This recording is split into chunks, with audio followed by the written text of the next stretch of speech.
నమస్తే, welcome to I dream. నా పేరు ప్రసాద్. లవ్ బాంబింగ్ ఇది వినడానికి కొత్తగా ఉంది, చాలా ఆశ్చర్యంగా ఉంది కదా. లవ్ బాంబింగ్ అనేది చాలా విశేషమైన పదం. ఇది దీనికోసం చెప్పాలంటే సైకాలజిస్టులే చెప్పాలి. ప్రేమ అనేది చాలామంది రకరకాలుగా నిర్వచనం చెప్తూ ఉంటారు, కానీ లవ్ బాంబింగ్ విషయంలో అసలు కథ ఏంటనేది ఇప్పుడు మనం సైకాలజిస్ట్ డాక్టర్ పూజిత గారు ఉన్నారు, ఆమెను అడిగి చాలా విషయాలు తెలుసుకుందాం. Madam, welcome to I dream. ఈ లవ్ బాంబింగ్ అనేది ఇప్పుడు కొత్తగా వింటున్నాం కదా, ఏంటండి ఈ లవ్ బాంబింగ్ అంటే ఏంటి అసలు? యా, లవ్ బాంబింగ్ అనేది యాక్చువల్లీ పాజిటివ్లా ఉంటుంది, but it's actually manipulation technique అనమాట. మ్యానిపులేషన్ అంటే పక్క వాళ్ళని మంచిగా మాట్లాడినట్టే మాట్లాడి మన దీనిలోకి దించుకోవడం, డార్క్ సైకాలజీ టెక్నిక్.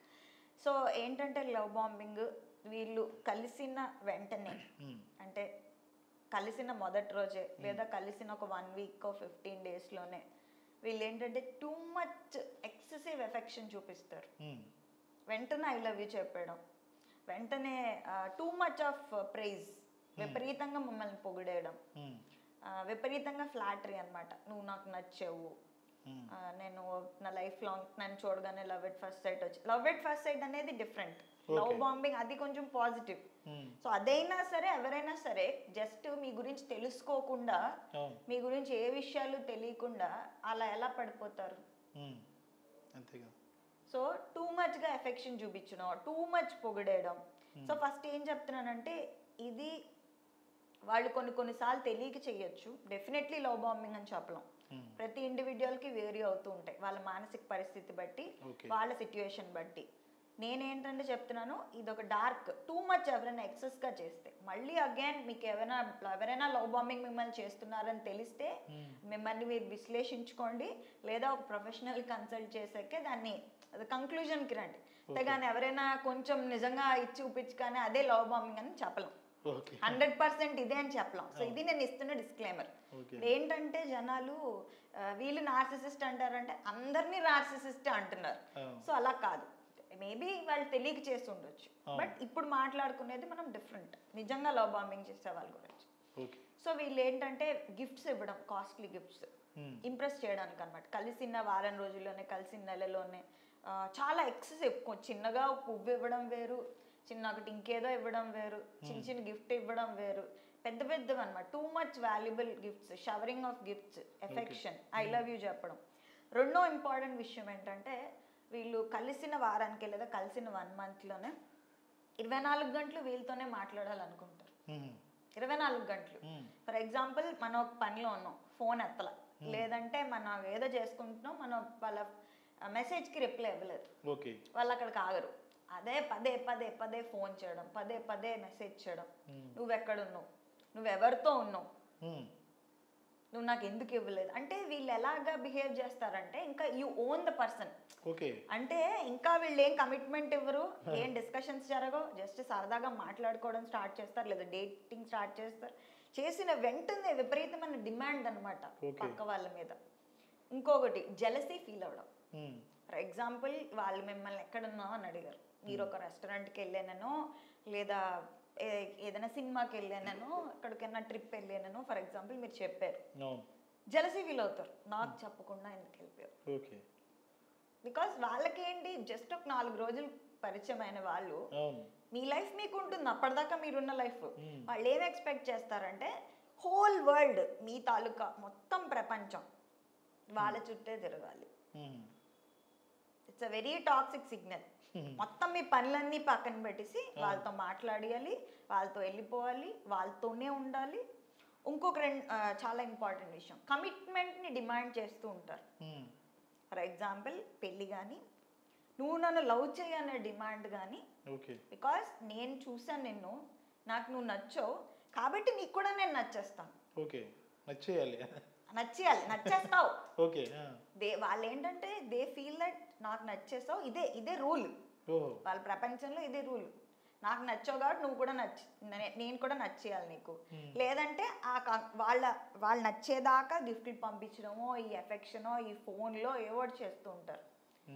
అంటే ఇలాంటి ఈ లవ్ బాంబింగ్ సంబంధించిన ఎవరైతే ఉన్నారో, ఈ బాంబింగ్ చేసేవాళ్ళు, వీళ్ళ ప్రేమలో అసలు నిలబడతాయా మేడం యాక్చువల్గా? అంటే మీరు ఎన్నో ఇన్ని చెప్పిన తర్వాత అమ్మ, ఇన్ని డిమాండ్లు, ఇన్ని కమిట్మెంట్లు, అందరూ నేను చెప్పినట్లే వినాలి నా ఆలోచనతో ఉండేవాళ్ళకి. నేను చెప్పినట్లే వినాలని కాదు అందరూ, ఎవరినైతే వీళ్ళు ప్రేమిస్తారు, ఓన్లీ ద టార్గెట్. అదే అదే ద టార్గెట్ ఏంటి, వలలో పడ్డం. ముందు వలలో పడాలి, వలలో పడితే వీళ్ళు చెప్పినవన్నీ వింటారు. సో వలలో పడేదాకా ఎలా ఉంటుందంటే, ఇప్పుడు నేను చెప్పింది second stage. First idealisation stage అంటాం. దానిలో ఏంటంటే వీళ్ళు చాలా మంచి వాళ్ళు, నా కోసం ఏదైనా చేసేస్తారు. ఫస్ట్ అక్కడ సీన్ ఎలా ఉంటుందంటే, ఫస్ట్ బిగినింగ్ వీళ్ళు నా కోసం ఏదైనా చేసేస్తారు, వీళ్ళు నాకు ఇంత జస్ట్ పరిచయం అవగానే ఇంత మంచి గిఫ్ట్ ఇచ్చారంటే ఇంకా నేను ప్రేమిస్తే ఇంకెంత బాగుంటుందో, నేను లైఫ్లో ట్రావెల్ చేస్తే ఇంకెంత బాగుంటుందో అన్నట్టు చూపిస్తారు. ఫస్ట్ నేను ఏం చెప్తే అది చేసేస్తాడు. అమ్మాయిలకైతే ఎక్కువ అటెన్షన్ ఇచ్చి ఎక్కువ పొగిడేస్తే, అదే అబ్బాయిలకైతే నా ఫోన్ ఎత్తేస్తుంది, నాతో 24 గంటలు మాట్లాడుతుంది.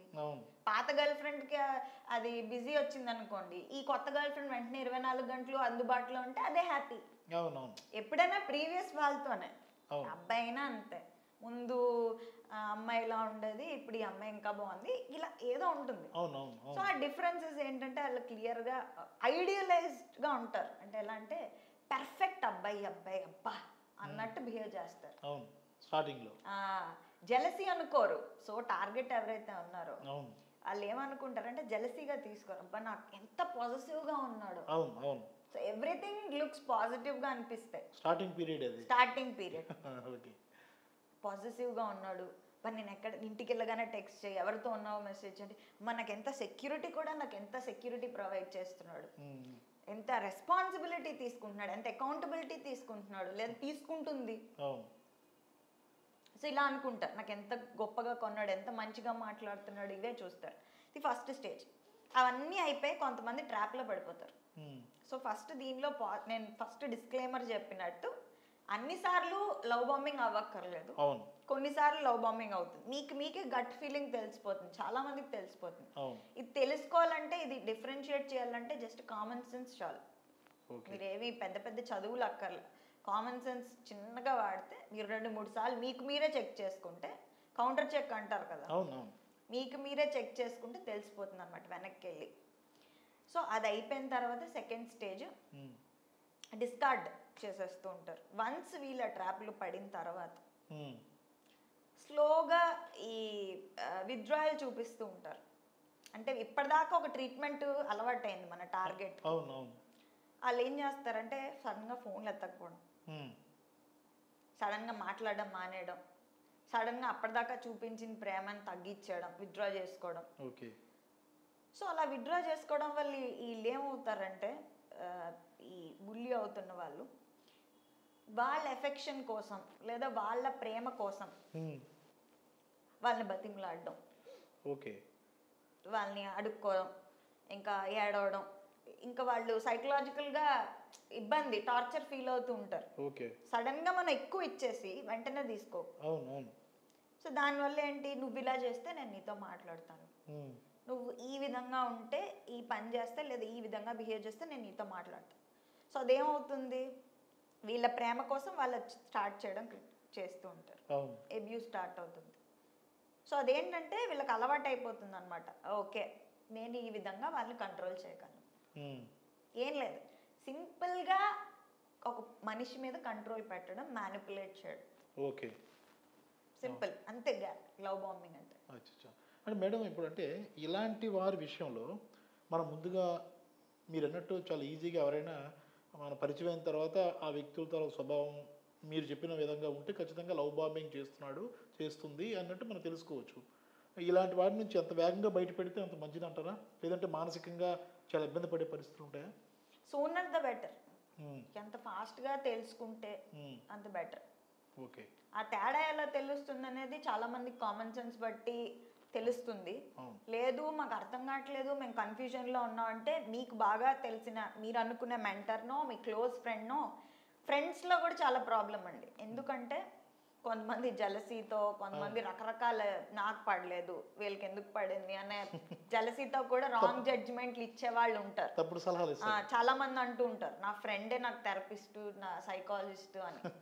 అన్నిసార్లు కాదు, ఐ యాక్సెప్ట్, మంచి ఫ్రెండ్స్ ఉంటారు, కానీ ఎంతవరకు ఆ ఫ్రెండ్ని ట్రస్ట్ చేయొచ్చు అనేది తెలుసుకొని ట్రస్ట్ చేయండి. లేదా మీరు బాగా నమ్మే ఒక మనిషి లేదా మీ పేరెంటల్ ఫిగర్ ఎవరైనా, మీ పెద్దవాళ్ళు ఎవరైనా ఉంటే క్లాసిఫై చేసుకోండి. లేదు అంటే మాలాంటి వాళ్ళ దగ్గరికి రావాలి. Very much madam. చూసాం కదా లవ్ బాంబింగ్, ఇది వినడానికే భయంకరంగా ఉంది కదా. ఆ బాంబింగ్ కూడా అలాగే ఉంటుంది.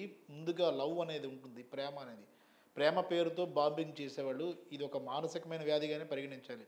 అంటే ముందుగా వారిని పాదాక్రాంతులు చేసుకోవడం, తర్వాత టార్గెట్ చేయడం, తర్వాత మానసికంగా హింసించడం, ఇది ఈ లవ్ బాంబర్స్ తాలూకా ప్రధానమైన ఉద్దేశం. అది ఆడైనా మగైనా కావచ్చు. కాబట్టి ముందుగా అలాంటి లక్షణాలు ఉన్నాయి అని మనం ముందుగా తెలుసుకునే అవకాశం ఉంటుంది. దీనికి పెద్ద చదువులు కూడా అక్కర్లేదని సైకాలజిస్ట్ పూజిత గారు చెప్తున్నారు. కాబట్టి ఇలాంటి ఆలోచనలతో, భావనలతో, మనస్తత్వంతో ఉండే వాళ్ళని తెలుసుకొని ప్రేమిస్తే జీవితం చాలా ప్రేమమయంగా ఉంటుంది. లేదంటే మానసికంగా చాలా ఇబ్బందులు పడే పరిస్థితులు కూడా తలెత్తే ప్రమాదం ఉంది. కాబట్టి ఈ లవ్ బాంబింగ్ విషయంలో చాలా జాగ్రత్తగా ఉండాల్సిన పరిస్థితులు అయితే ఖచ్చితంగా ఉన్నాయి. కెమెరామెన్ మూర్తితో Prasad, I dream media, Visakhapatnam.